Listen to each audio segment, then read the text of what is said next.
Police अजूनही वाल्मिक कराड आणि त्याच्या मर्जीतल्या पोलीस अधिकारी आणि कर्मचाऱ्यांना पाठीशीच घालण्याचं काम करतायत। आम्ही जे पुरावे आणले ते एवढे व्यवस्थित आणलेले आहेत की ताबडतोब या अधिकाऱ्यांवर कारवाई होऊ शकते। ज्या 26 पोलीस अधिकारी आणि कर्मचारी वाल्मिक कराडच्या मर्जीतले आहेत, ज्यांनी बऱ्याच केसेस ज्या आहेत त्या पाठीशी घातलेल्या आहेत, गुन्हेगारांना सही सलामत बाहेर सोडलेलं आहे। काही कर्मचारी 10-10 वर्षे एकाच पोलीस स्टेशनला आहेत। बरेच कर्मचारी जे आहेत, अधिकारी जे आहेत ते हप्ता गोळा करतात आणि या संदर्भातले सगळे पुरावे जे आहेत ते आम्ही इथं लेखी स्वरूपातही आणलेले आहेत। जे काही व्हिडिओ फोटोज आहेत ते सुद्धा पेनड्राईव्हमध्ये आणलेले आहेत। आता आम्ही पोलीस अधीक्षक कार्यालयात आलो आहे, पण ज्यांनी आम्हाला अप्पर पोलीस अधीक्षक संजय पांडकर यांनी बोलवलं आहे ते अधिकारीच इथं उपस्थित नाही आहेत। म्हणजे यांना गांभीर्यच नाही आहे अजून। एवढी संतोष देशमुखांची हत्या झाली म्हणजे वाल्मिक कराडच्या विरोधातले पुरावे इतके जर तिथं आलेत पोलिसांचे, म्हणजे पोलीस नेमके करतात का? आम्हाला बोलवलं आहे, आता सांगतायत की साहेब बाहेर गेलेत। कदाचित एखादी मोठी केस किंवा काम असू शकतं, पण तुम्ही आम्हाला जेव्हा बोलवलं आहे, जेव्हा हे गांभीर्यानं घेतलं पाहिजे। म्हणजे मला वाटतं की पोलीस अजूनही वाल्मिक कराड आणि त्याच्या मर्जीतल्या पोलीस अधिकारी आणि कर्मचाऱ्यांना पाठीशीच घालण्याचं काम करतायत। कारण आता जेव्हा आम्ही पुरावे घेऊन आलो आहे त्यांनी ते घेतले पाहिजेत। माझा तातडीनं जबाब घेतला पाहिजे। मी आले नसते तर अनेक आरोप झाले असते, परंतु आज आमच्याकडे सगळंच आहे।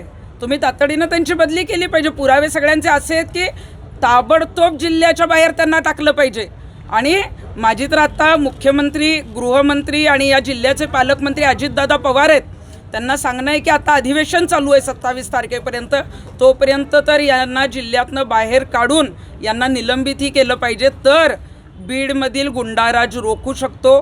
बीडमधला जर खरोखरच गुंडाराज तुम्हाला थांबवायचा असेल तर हे जे काही चुकीचे पोलीस अधिकारी, भ्रष्ट पोलीस अधिकारी, गुंडांना पाठीशी घालणारे पोलीस अधिकारी आहेत, त्यांना पहिला बीडच्या बाहेरचा रस्ता या गृहमंत्र्यांनी दाखवला पाहिजे, तरच जे आहेत त्या अशा घटना थांबू शकतात। कारण आपण बघतोय की दररोज एक घटना बीडमधली बाहेर येते।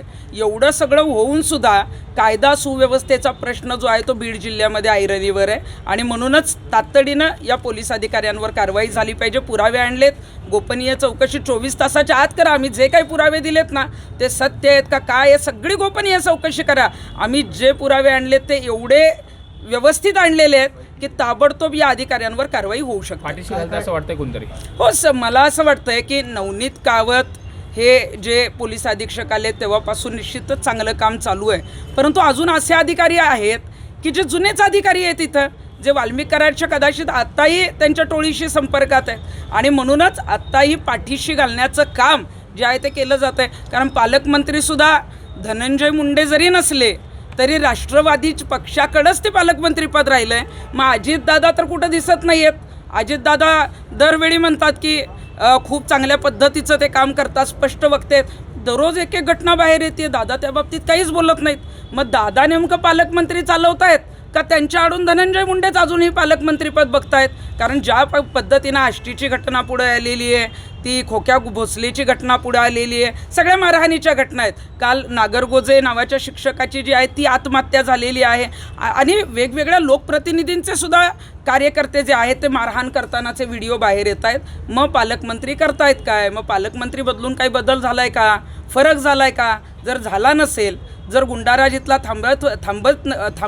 थांबवता येत नसेल तर मग अधिवेशनामध्ये मला वाटतं अधिवेशन हे इतकं महत्त्वाचं आहे की तिथे राज्यातले सगळे आमदार, मंत्री तिथं उपस्थित असतात आणि त्याच वेळेला इथले निर्णय होणं गरजेचं आहे, पण कुणीही घेताना दिसत नाही। या दूषित वातावरणाला जबाबदार कोण आहे? राज्याचे गृहमंत्री या सगळ्या प्रकाराकडे दुर्लक्ष करतायत, त्यांचं लक्ष नाही बीड जिल्ह्याकडे। सगळ्यात महत्त्वाचं तर राज्याचे मुख्यमंत्री खूप चांगल्या पद्धतीनं काम करतात असं आम्ही आधीपणही सांगत होतो, पण गृहमंत्रीपद निभावताना बऱ्याच गोष्टी ज्या आहेत त्या कुठंतरी पाठीशी घालण्याचा प्रयत्न होतो आहे। कारण महायुतीतल्या मंत्र्यांचा आणि काही लोकांचा याच्यामध्ये संबंध आहे, त्यामुळे गृहमंत्री कुठंतरी कमी पडत आहेत आणि म्हणूनच मला वाटलं होतं की पहिल्या दिवशी नंतरसुद्धा सातत्यानं अधिवेशनामध्ये हे प्रकरण बीड जिल्ह्याचं तिथे गाजलं जाईल किंवा त्या बाबतीतल्या कारवाई दिसतील, पण कुठलीही कारवाई अधिवेशनामध्ये यापुढे दिसलेली नाही। घटक पक्षांचा कुठेतरी दबाव आहे गृहमंत्री म्हणून काम करताना त्यांच्या? कोणाचा? घटक पक्षांचा। मला वाटतं की घटक पक्ष मिळून महायुती आहे। महायुतीला पुढं घेऊन गेलं तरच त्यांना जे आहे ते भाजपला पुढे चांगल्या पद्धतीनं पुढच्या निवडणुका लढवता येणार आहेत. त्यामुळं निश्चितच, कारण धनंजय मुंडेंचा राजीनामासुद्धा तातडीनं नाही झाला, तो शेवटी काही पुरावे आल्यानंतर घ्यावा लागला. घटक पक्षांचा निश्चितच दबाव, मला तर वाटतं अजितदादा पवारांचाच दबाव होता, म्हणूनच धनंजय मुंडेंचा राजीनामा झाला नव्हता. सत्ता टिकवण्याच्या नादात हे सगळ्या घटना आता पाठीशी घालण्याचं काम करावं लागतं. हो का नाही, ह्या घटना पाठीशी घालण्याचं तर काम होतंयच, परंतु राज्यात एवढं वातावरण दूषित झालं आहे बीड जिल्ह्याच्या या प्रकरणांमुळं, तुम्ही अजिबात सिरियस नाही. आत्तासुद्धा आम्ही इथं आल्यावर पुरावे घेऊन आलो, तुम्ही पुरावे घ्यायला समोर येत नाही. मग नेमकं मग तुम्ही पण त्याच्यामध्ये आहात का? मला ज्या संजय पांडकरांनी बोलवलेलं आहे ते सचिन पांडकर जे कोणी पोलीस अधीक्षक आहेत, मला तर असंही कळालं आहे की ज्या लोकप्रतिनिधींनी काही पोलिसांची यादी जाहीर केलेली वाल्मिक कराडच्या मर्जीतली, त्यात त्यांचंही नाव आहे. त्यांनीच मला आज बोलवलं आहे. बरं, तरीही म्हटलं ठीक आहे जाऊ आपण, कारण ते त्या पदावर आहेत, परंतु ते तर आता इथं उपस्थितच नाहीत. मग नेमके पुरावे गोळा करायचे आहेत, ते नष्ट करायचे आहेत, त्या पोलीस अधिकाऱ्यांना वाचवायचं आहे का पळ काढायचा आहे?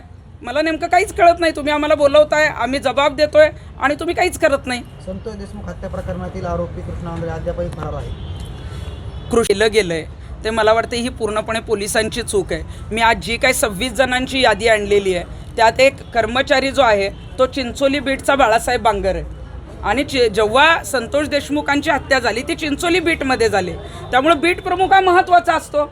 मग बीट प्रमुख आरोपींना पळून जाण्याला मदत करत होता, आरोपी अजूनही सापडत नाहीत, पण अजूनही बीट प्रमुखाला साधं निलंबित सुद्धा केलेलं नाही. तो काय कुठला वरिष्ठ अधिकारी नाही आहे, पण साध्या बीट प्रमुखाला तुम्ही पाठीशी घालताय, मग या अधिकाऱ्यांना तुम्ही कधी निलंबित करणार? मला वाटतं की अजूनही धनंजय मुंडे असतील किंवा अजितदादा असतील किंवा या सगळ्यांची जी काही गुंडागर्दी आहे ही चाललेली आहे, अजूनही पाठीशी घालण्याचं काम चाललं आहे.